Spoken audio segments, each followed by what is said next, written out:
My name is Kimberly Rae. I have Addison's disease, asthma, scoliosis, hypoglycemia, a cyst on my brain, and Ehlers-Danlos syndrome. Today we're going to talk about Addison's disease. If you don't know about it, it's the two adrenal glands that sit on top of your kidneys, and they make a hormone called cortisol and aldosterone and a bunch of other things.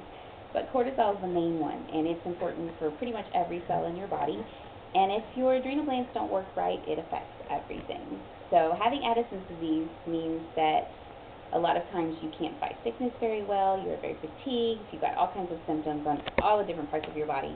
I used to go to the doctor with a list of 53 symptoms, and they'd listen to about 2 or 3, and then they'd start testing me for thyroid problems or lupus or all these other things because it just affects everything. And it looks like everything, and then you get test results back, and the doctor says, your results came back fine, isn't that great? And you think, no, it's not great, because I'm still sick, and I'm still miserable, and nobody knows what's wrong with me, and is this really all just in my head, or what?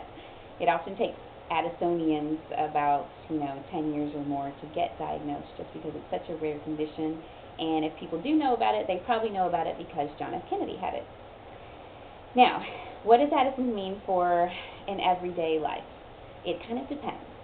If the person was a healthy person to start with, often they can take the replacement cortisol, which is hydrocortisone or prednisone, and they can keep functioning in life. They can continue on as they were, they can run marathons, they can go hiking, and life kind of stays the same as long as they don't get sick.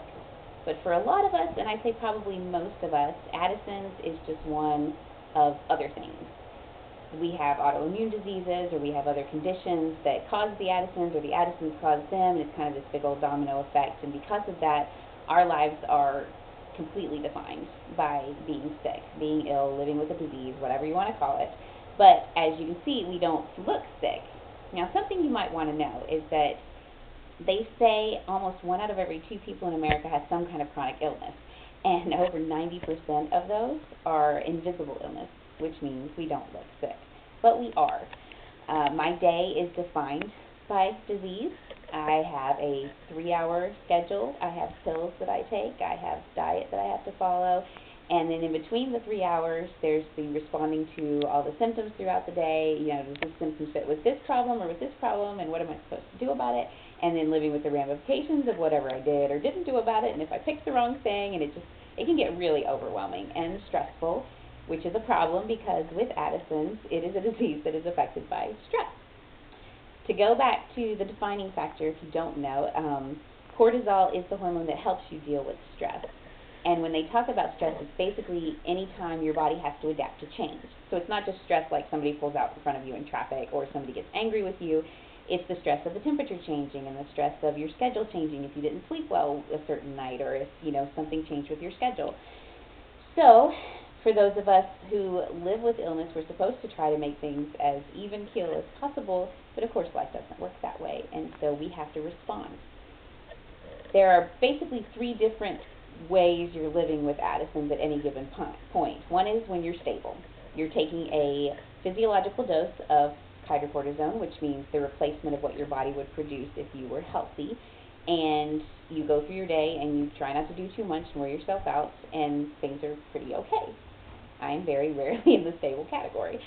If you get sick, or if things are stressful, or if things change too much, your body, a normal person's body, changes cortisol about every 20 seconds, I think. So you are adapting all the time. And if something happens, your cortisol levels are going to shoot way up so that you can deal with it. That's where adrenaline comes from, the fight or flight and everything.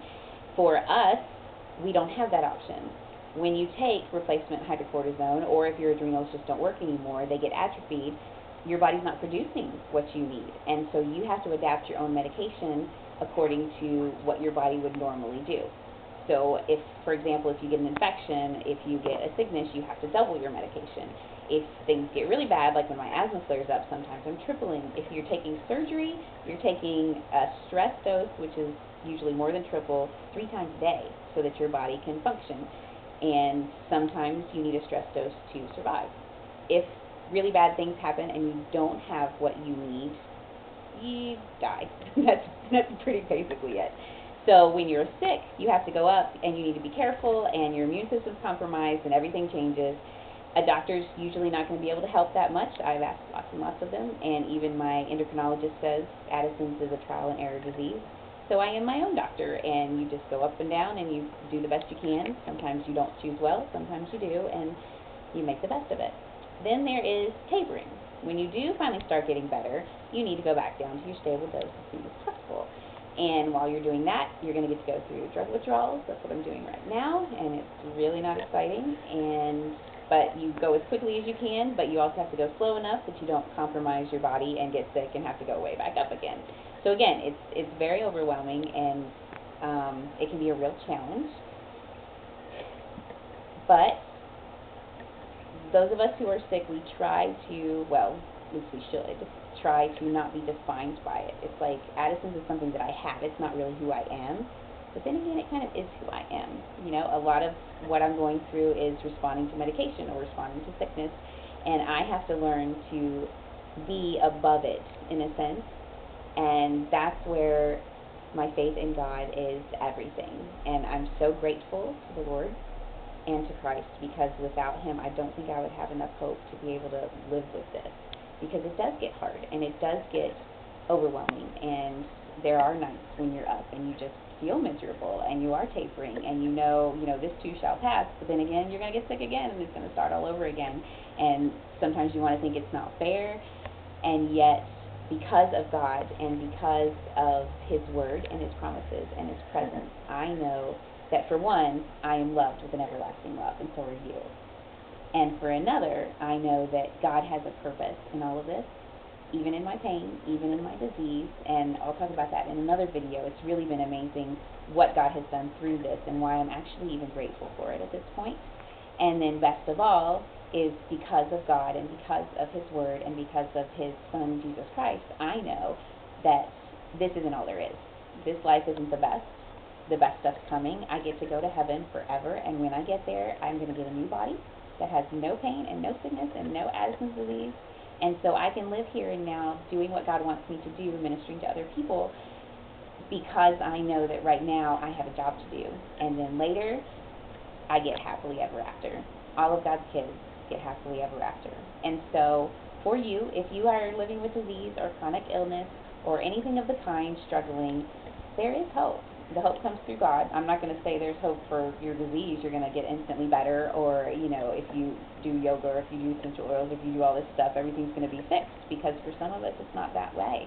But with God, you can have hope through the problem, knowing that there is purpose in it, and most of all, that you are loved through it, and that God's going to hold you the whole time, because He cares so much for you. So, in another video, we'll talk more about what that meant for me. But for you, I hope that this gives you a little bit of encouragement to know that what you're going through is not the end if God is walking by your side. So, thanks for watching. See you later.